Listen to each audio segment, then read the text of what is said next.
Salut à toi et bienvenue sur Psychodose, ta dose de psycho qui fait réfléchir. Aujourd'hui, nous sommes avec Claire, psychologue spécialisée en neuropsychologie. Comme tu l'as très bien compris, Michel, le thème aujourd'hui sera la neuropsychologie. Pourrais-tu avant tout te présenter rapidement ton parcours? Salut Emma, écoute, je te remercie pour l'invitation au podcast. Donc moi, je suis psychologue spécialisée en neuropsychologie. Et après mon master, je me suis formée à plusieurs approches complémentaires, notamment aux thérapies cognitives et comportementales, qui représentent 3 années supplémentaires par rapport au master. Et j'ai également des formations en hypnose clinique et médicale, à la réalité virtuelle, et là, fraîchement, j'ai fait les méthodes de thérapie de reconsolidation pour la mémoire traumatique. C'est quoi la neuropsychologie? Alors du coup, la neuropsycho, c'est une discipline qui est assez récente, qui est située plutôt à la croisée des chemins entre la neurologie et la psychologie. C'est une discipline qui va étudier le fonctionnement du cerveau et du comportement humain. Elle s'intéresse à la manière dont les structures cérébrales vont participer à nos activités comme mémoriser, nous concentrer, raisonner, réguler les émotions, etc. Tout ce qui nous permet de nous adapter à notre fonctionnement dans la vie de tous les jours. Et la neuropsycho, elle permet d'étudier à la fois le fonctionnement qui est normal du cerveau et le fonctionnement, on dit pathologique. Donc pathologique dans le sens où quelqu'un qui va avoir une lésion acquise, par exemple un AVC, un traumatisme crânien, ou un trouble neurodéveloppemental comme on peut avoir avec le TDAH, ou dégénératif, on pense à la maladie d'Alzheimer ou à la maladie de Parkinson, elle va vraiment permettre d'objectiver des profils cognitifs pour les personnes. Et par exemple, là, je pense aux étudiants de psycho qui aimeraient notamment se spécialiser dans la neuropsychologie. Est-ce que tu penses qu'il faut passer uniquement par un master ou il faut davantage avoir une formation en plus? Je vais répondre à ta question en 2 parties. En fait, pour moi, dans ma formation initiale, donc j'ai fait un master de neuropsycho. Ça nous donne une rigueur sur l'apprentissage des tests, de la psychométrie, de trouver tes sources au niveau scientifique, et ça c'est ultra important de comprendre le fonctionnement. Et les stages qu'on fait en plus vont nous orienter un peu plus dans notre pratique. Quelqu'un qui, par exemple, veut travailler en rééducation, c'est ce que j'ai fait. J'ai eu des stages principalement dans le milieu de la rééducation, et le job de neuropsychologue en rééducation ou par exemple avec des personnes âgées sur des maladies neurodégénératives, c'est 2 choses différentes, puisqu'on va pas nous demander d'effectuer le même travail d'adaptation pour les patients. D'accord. Donc il y a ce point-là. Et puis après, il y a la possibilité de faire des DU de neuropsycho après le master, sauf que tu auras moins de temps de stage, or les stages sont formateurs. Donc moi, mon conseil, c'est de partir d'abord sur un master de neuropsy, et après on change, on agrémente en orientation différente. Et si par exemple des étudiants en psycho sont plus orientés vers de la psychologie clinique, mais ils sont intéressés notamment par la neuropsychologie. Ils peuvent faire un DU pour complémenter leur clinique. Après, ça reste une approche qui est assez particulière, et savoir faire passer le test, c'est pas suffisant pour aller analyser. Ça demande de la pratique, et de la pratique qui est supervisée derrière. C'est pour ça que les stages, ils sont très très importants sur la neuropsycho, pour voir si on a cette capacité à aller au-delà de la passation du test, interpréter les données, avoir les bons modèles théoriques pour aller dire, bah là, notre patient, il est dans la norme ou en dehors de la norme, et qu'est-ce qu'on va pouvoir lui proposer comme thérapeutique derrière. D'accord. Et du coup, quelle va être la différence entre un psychologue et un neuropsychologue, justement? Bah alors classiquement, on va dire que le psychologue et le neuropsychologue, sachant que neuropsychologue, on l'emploie pour aller plus vite, et on va toujours dire psychologue spécialisé en neuropsychologie, c'est une base commune. En France, on a exactement le même titre de psychologue clinicien.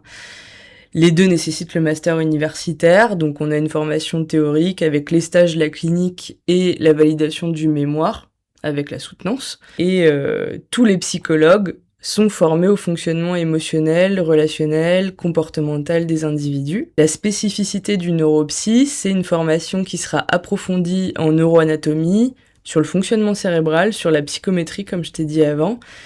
c'est-à-dire une évaluation qui va être standardisée des fonctions cognitives. On se réfère à la norme de la population, de la personne qu'on reçoit à ce moment-là. Et on dit souvent que le psychologue, lui, va s'intéresser davantage aux émotions, à la santé mentale, et que le neuropsychologue s'intéresse plus aux fonctions cognitives, mais en pratique, les deux approches, elles sont assez complémentaires, enfin, elles sont totalement complémentaires, mais assez perméables, parce que les personnes, c'est pas juste un cerveau, c'est un cerveau qui fonctionne dans un environnement, avec des émotions, etc., et moi, ça me fait penser, je sais pas si tu as vu ça, à Francisco Varela, qui parlait de la cognition incarnée. Donc on peut pas extraire le fonctionnement cognitif de l'individu à ses émotions, à son environnement, etc. Est-ce que, selon toi, on peut malgré tout aller consulter un neuropsy en ayant recours à des séances de psychologie, en faisant de la thérapie? Alors, je sais pas après si le terme thérapie c'est toujours le plus employé, mais ouais, il y a possibilité d'aller voir un neuropsycho. Le neuropsycho, il peut proposer des accompagnements quand l'anxiété ou des éléments de dépression ou le stress vont venir impacter la mémoire, l'attention, la concentration, parce que les fonctions cognitives, elles ne fonctionnent pas de façon isolé, c'est vraiment, comme je t'ai dit avant, un fonctionnement qui est global et on prend l'individu dans sa globalité. L'intérêt d'avoir l'approche globale, c'est on associe le cognitif, l'émotionnel et le contexte pour agir sur ce qui va impacter réellement le patient au quotidien. Donc ça peut lui donner des pistes, par exemple quelqu'un qui va avoir une problématique d'anxiété qui va se répercuter sur des troubles de la mémoire, on va pouvoir travailler avec lui les astuces sur l'utilisation d'un agenda, soit papier, soit électronique, des choses qui vont venir le rassurer. On peut faire aussi ce qu'on appelle de la métacognition, donc lui apporter de la connaissance sur son propre fonctionnement. Et plus on donne de la connaissance sur le fonctionnement des personnes, plus on leur redonne du pouvoir d'agir et de modifier la situation. L'objectif, c'est de les rendre autonomes. Est-ce que du coup tu utilises les TCC ou c'est totalement à part? Tout. En fait, il y a des proximités. Il y a beaucoup de neuropsychos qui se sont formés aux thérapies cognitives et comportementales parce que déjà le modèle théorique leur parle, que en neuropsycho, bien sûr, on voit le comportement et les troubles du comportement chez les patients, et la façon d'aller pratiquer avec des exercices, avec des lignes de base où on va mesurer le comportement que la personne aimerait voir modifier. Par exemple, si je te prends l'exemple de quelqu'un qui va présenter des TOC ou des obsessions, c'est quelque chose qu'on peut vraiment mesurer de façon factuelle et on va observer la diminution de ce comportement-là pour voir si la thérapie en TCC elle est efficace. Il y a des ponts entre les deux techniques. Parfois, l'utilisation, le vocabulaire n'est pas le même, mais en vrai, c'est un terrain de jeu qui est assez similaire et il y a une complémentarité entre la neuropsy, entre les TCC et tout à l'heure, je te parlais des thérapies de reconsolidation. C'est exactement le même principe. On va avoir des ponts aussi sur le fonctionnement de la mémoire, comment le souvenir s'est enregistré dans la mémoire et comment sur un trauma, je peux venir modifier ce souvenir-là. Tout à l'heure, tu amenais aussi le point de l'hypnose. Ça veut dire que un neuropsychologue peut aussi aller piocher dans des outils de d'autres approches. Ça dépend des formations de chacun. Pour la neuropsycho, si on est sur les temps du bilan, c'est quelque chose qui est assez standardisé. C'est important de respecter la façon dont le test doit être passé. Après, sur l'utilisation des techniques, il va y avoir des techniques qui vont être validées scientifiquement, d'autres où on va devoir s'adapter à la personne. Par exemple, je pense à tout ce qui va être sur l'apprentissage d'un carnet mémoire, par exemple, pour les personnes qui ont des troubles de la mémoire après un traumatisme crânien ou un AVC. Ça, c'est des choses qui sont standardisées, normées, et en même temps, vu que l'individu il est complexe, bien souvent on est obligé de mettre en place des adaptations. Et si la personne n'est pas en capacité, parce qu'elle a des croyances potentiellement dysfonctionnelles, des pensées automatiques qui vont la bloquer dans sa progression, là les TCC, on peut les activer pour dire attention, là peut-être qu'il y a des biais cognitifs, peut-être que la pensée dysfonctionnelle de je ne vais jamais y arriver ou m'en sortir, là on va pouvoir la retravailler avec les thérapies cognitives et comportementales. Comment du coup ça se passe une séance avec un neuropsy?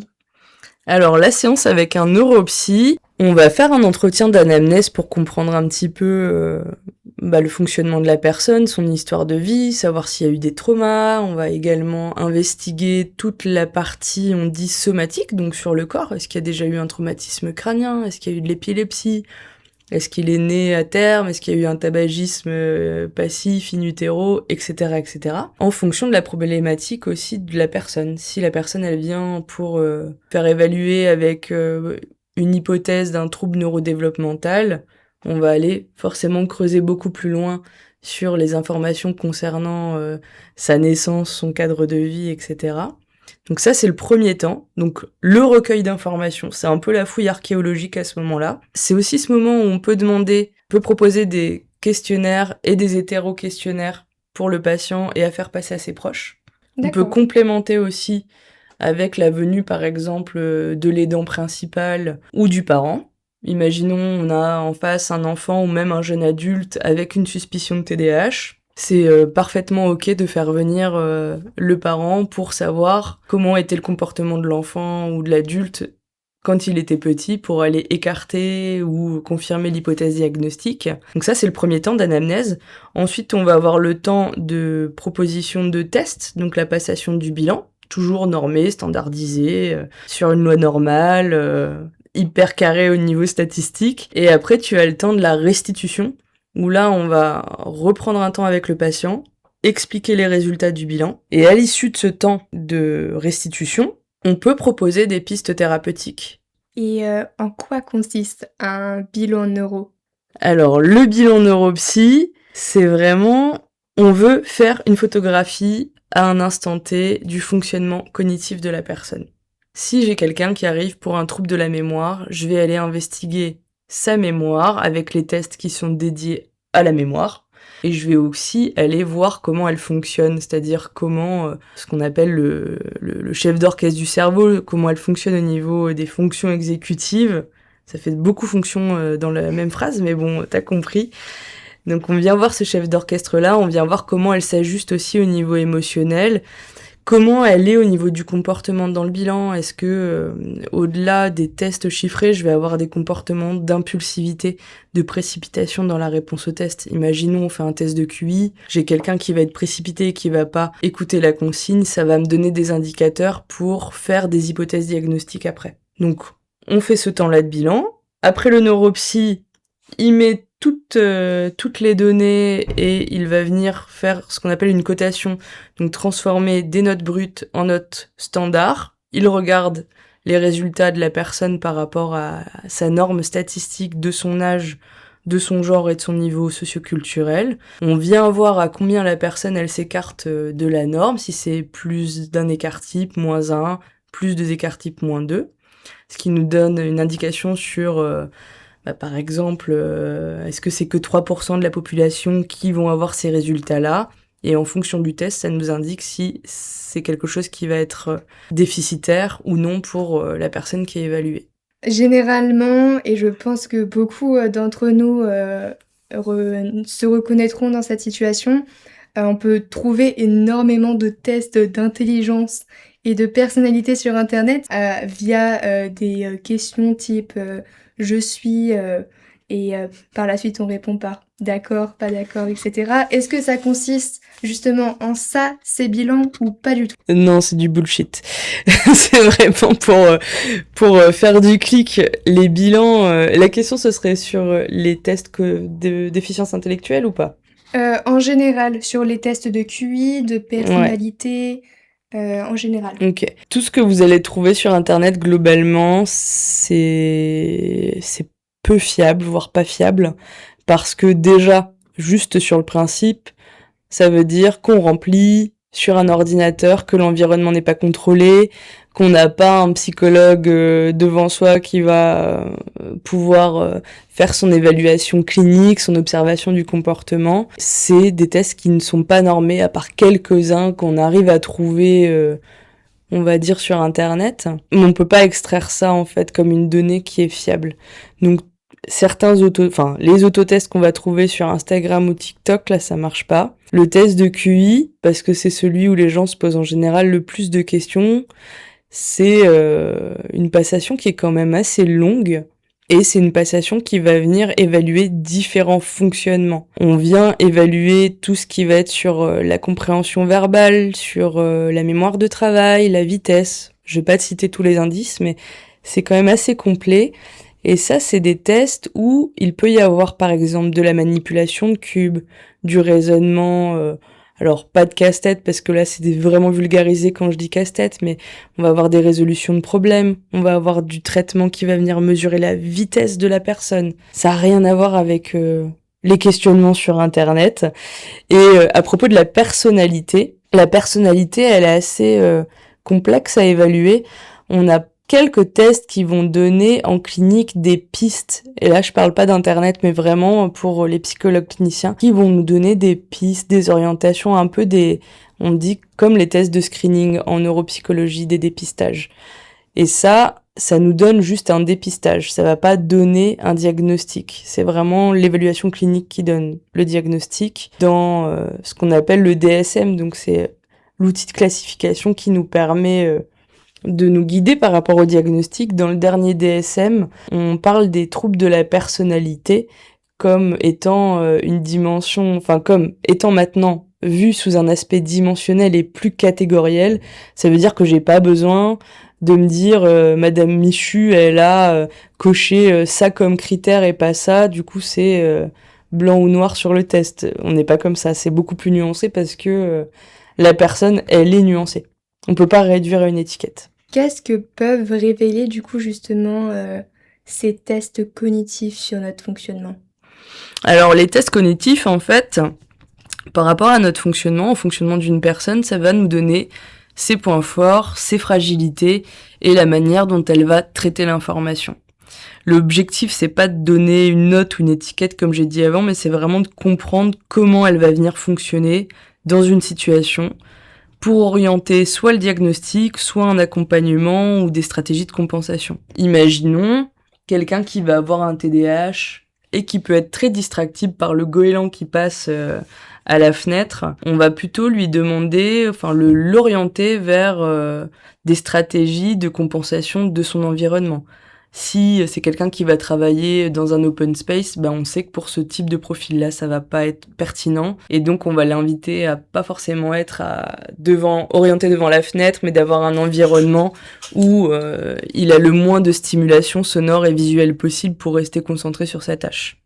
Pour les troubles cognitifs, est-ce qu'ils sont justement toujours liés à une maladie neurologique ou pas du tout? Non, loin de là, en fait, t'as beaucoup de troubles cognitifs qui sont liés à des facteurs psychologiques ou physiologiques. Par exemple, une personne qui peut être en burn-out ou en dépression, elle peut se plaindre de trous de mémoire ou de difficultés de concentration. De la même manière que quelqu'un qui va être en manque de sommeil ou qui va présenter une anxiété chronique ou une charge de travail, une charge mentale importante, elle peut être impactée sur son fonctionnement cognitif, sur son raisonnement, sa planification. Et dans ces situations, le cerveau n'est pas lésé. C'est-à-dire qu'on voit pas une lésion comme on verrait pour un AVC ou un traumatisme crânien, mais par contre, on peut avoir ce qu'on va appeler, par exemple, un hypométabolisme frontal, chez quelqu'un qui va présenter une dépression. Et c'est comme si le cerveau était soit en surcharge, soit en épuisement. Et du coup, il est moins rapide et il a moins d'aptitude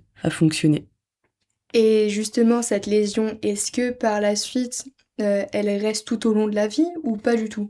Alors, du coup, c'est pas une lésion sur le plan anatomique ou structurel. C'est juste qu'on va avoir un fonctionnement qui est un peu différent, où les connexions, elles vont être moins rapides. Le cerveau, il est plastique tout au long de la vie.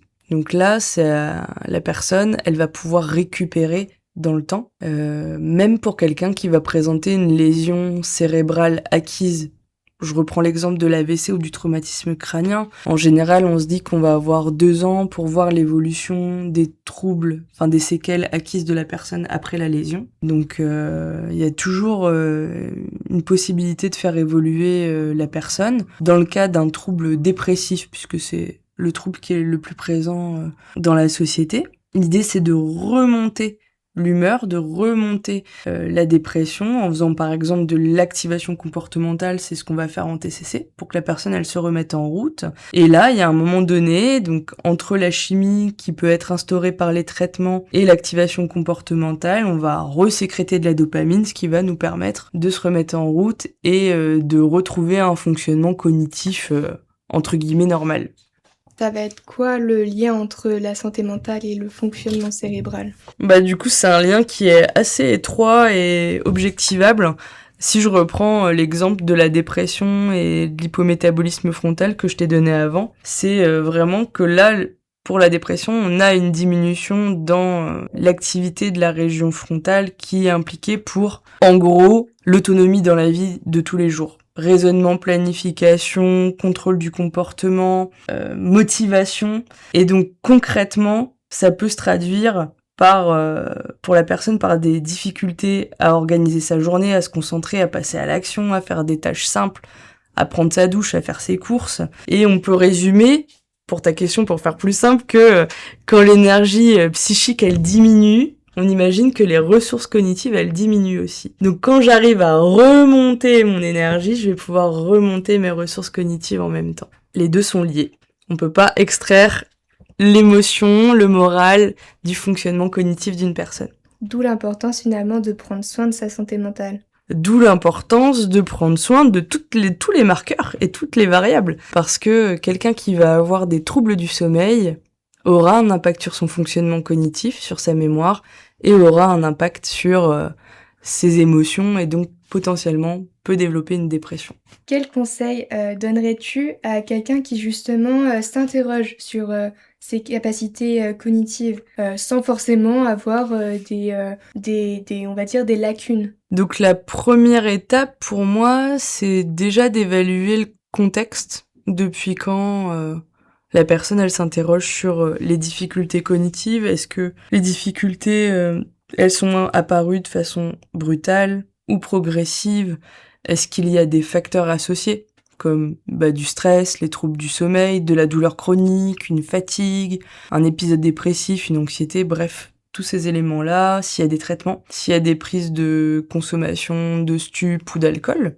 Et puis de se dire aussi que si les difficultés, elles persistent ou elles s'aggravent, ou alors si ces difficultés, en fait, impactent clairement le quotidien de la personne, c'est pertinent de demander une consultation ou un bilan, déjà sur le plan somatique pour voir si tous les marqueurs internes sont au vert ou pas, s'il n'y a pas un problème, par exemple, hormonal là-dessous. Le bilan, l'objectif, ce sera de distinguer est-ce que c'est une plainte cognitive qui va être liée davantage à un stress ou à un état émotionnel que à une plainte cognitive qui est liée à un trouble cognitif d'origine neurologique ou neurodéveloppementale. Et si par exemple ce sont juste des personnes qui ont envie de faire ce bilan juste par curiosité? C'est pas forcément pertinent parce que les tests sont quand même développés pour voir un écart à la norme. Donc soit ça rassure la personne, mais en termes de temps, à la fois pour le professionnel en neuropsycho et pour le patient, globalement c'est quand même une perte de temps. Et l'idée aussi c'est que les tests on les propose le moins souvent puisqu'on risque d'avoir un effet d'habituation vis-à-vis des tests. Une fois qu'on connaît les tests, on va demander un délai avant de reproposer les tests, même quand c'est une version alternative du test. Parce que le cerveau, il enregistre quelque part dans sa mémoire la trace des informations qu'on lui a demandées avant. On peut pas passer des tests cognitifs tous les mois.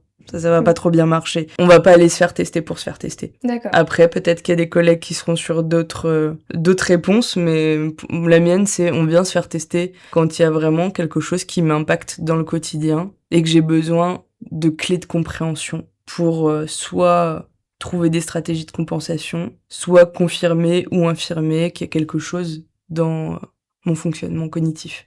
Et tu sensibilises aussi la santé mentale sur Instagram. Est-ce que ce serait possible de nous en dire plus? Oui, alors mon objectif sur Instagram, c'est vraiment de rendre la santé mentale compréhensible et accessible au grand public. Et c'est vrai que j'ai la chance d'avoir différentes orientations en termes de formation, donc je peux naviguer un peu facilement entre chacune. Et les contenu de psychoéducation que je propose, c'est toujours sur une base de données scientifiques, en essayant d'avoir un format visuel un petit peu sympa pour que les gens s'arrêtent et puissent le lire et que ce soit concret.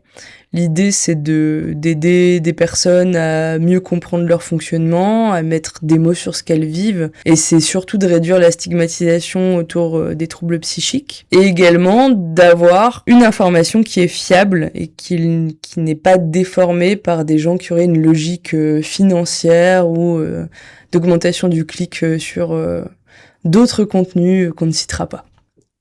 Serait-il possible de nous partager justement ton Instagram ? Oui, alors mon Instagram, vous allez le retrouver avec Emma, c'est Clairoy, donc c'est pas Clairoy la psy, c'est Clairoy tout court, c'est pas forcément facile à trouver, mais venez me suivre sur Insta, ça me fera très plaisir. Je vous rajouterai malgré tout en description l'Instagram via un lien pour que vous puissiez, si vous souhaitez, vous abonner. Eh bien, je te remercie pour ta participation. Merci à toi. C'est un vrai plaisir de t'accueillir dans ce podcast. Et à toi, Michel, si tu as aimé ce podcast, n'hésite pas à t'abonner et à liker. Tu retrouveras en description le compte Instagram de Claire. Et si tu as d'autres questions concernant ce podcast, tu peux toujours mettre un commentaire. Je t'invite aussi à t'abonner au compte Instagram podcast.psychodose où tu y trouveras toutes les actualités et plus encore. Merci d'avoir écouté Psychodose, prends soin de ton esprit et à très bientôt pour ta prochaine dose de psycho.